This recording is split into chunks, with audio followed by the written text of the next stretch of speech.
ಯಾವುದಾದರೂ ದೇಶದ ಮೇಲೆ 1 ಮೆಗಾಟನ್ ನ್ಯೂಕ್ಲಿಯರ್ ಬಾಂಬ್ ಅಟ್ಯಾಕ್ ಆದ್ರೆ ಈ 6 ಸ್ಟೇಜಸ್ನಲ್ಲಿ ಅದರ ಪರಿಣಾಮ ಕಾಣಬಹುದು. ಮೊದಲಿಗೆ ಫ್ಲಾಶ್ ಆಫ್ ಲೈಟ್ ಕ್ರಿಯೇಟ್ ಆಗುತ್ತೆ. ಇದು ಎಷ್ಟು ದೊಡ್ಡದಾಗಿರುತ್ತೆ ಅಂದ್ರೆ 80 ಕಿಲೋಮೀಟರ್ ದೂರದಲ್ಲಿ ವಾಸಿಸುವವರು ಕೂಡ ಟೆಂಪರವರಿಲಿ ಕುರುಡರಾಗ್ತಾರೆ. ಸ್ಟೇಜ್ 2 8 ಕಿಲೋಮೀಟರ್ ರೇಡಿಯಸ್ ವರೆಗೂ ಹೀಟ್ ವೇವ್ ಕ್ರಿಯೇಟ್ ಆಗುತ್ತೆ. ಇದರಿಂದ ರೇಡಿಯಸ್ ನಲ್ಲಿ ಇರುವ ಪ್ರತಿಯೊಬ್ಬರು ಕೂಡ ಹೀಟ್ ನಿಂದ ನರಳಿ ಸಾಯ್ತಾರೆ.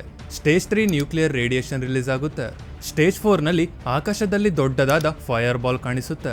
ಸ್ಟೇಜ್ 5 ನಲ್ಲಿ ಗಾಳಿಯಲ್ಲಿ ಅತಿ ದೊಡ್ಡ ಪ್ರಮಾಣದಲ್ಲಿ ಬ್ಲಾಸ್ಟ್ ಆಗುತ್ತೆ. ತುಂಬಾ ಭಯ ಪಡುವ ಸ್ಟೇಜ್ ಅಂದ್ರೆ ಅದು ಸ್ಟೇಜ್ 6. ಈ ಕೊನೆಯ ಸ್ಟೇಜ್ ನಲ್ಲಿ ರೇಡಿಯೋ ಆಕ್ಟಿವ್ ಫಾಲ್ಔಟ್ ಆಗುತ್ತೆ.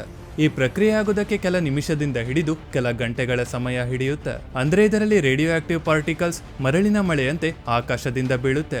ಈ ಪ್ರಕ್ರಿಯೆಯಲ್ಲಿ ನೀವು ಬದುಕಿದ್ರು ಕೂಡ ಈ ಕಣಗಳು ನಿಮ್ಮ ಮೇಲೆ ಬೀಳುತ್ತಿದ್ದಂತೆ ನೀವು ಸಾವನ್ನಪ್ತೀರಾ. ಇಷ್ಟೆಲ್ಲ ಆದ್ರೂ ಕೂಡ ಘಟನೆ ನಡೆದ ಜಾಗದಲ್ಲಿ ವರ್ಷಗಳೇ ಕಳೆದರೂ ಕೂಡ ಹುಟ್ಟುವ ಮಕ್ಕಳಲ್ಲಿ ಇದರ ಪರಿಣಾಮ ಕಾಣಬಹುದು. ಕೇಳೋದಕ್ಕೆ ಎಷ್ಟು ಭಯಾನಕವಾಗಿದೆ ಅಲ್ವಾ? ಹಾಗಾಗಿ ಎಲ್ಲಾ ರಾಷ್ಟ್ರಗಳು ಸೇರಿ ನ್ಯೂಕ್ಲಿಯರ್ ಅಟ್ಯಾಕ್ ಮಾಡದಂತೆ ಅಗ್ರಿಮೆಂಟ್ಗೆ ಸೈನ್ ಅನ್ನ ಮಾಡಿದ್ದಾರೆ. ಏನೇ ಆಗಿದ್ರೂ ಕೂಡ ಎಲ್ಲ ಮಾಡಿರೋದು ಮನುಷ್ಯರೇ ಅಲ್ವಾ? ಮನುಷ್ಯನಿಗೆ ತಲೆ ಕೆಟ್ರೆ ಏನ್ ಬೇಕಾದ್ರೂ ಆಗಬಹುದು. ಮಾಹಿತಿ ಇಷ್ಟ ಆದರೆ ಲೈಕ್ ಕೊಟ್ಟು ಈ ವಿಡಿಯೋನ ಪ್ರತಿಯೊಬ್ಬರಿಗೂ ಶೇರ್ ಮಾಡಿ.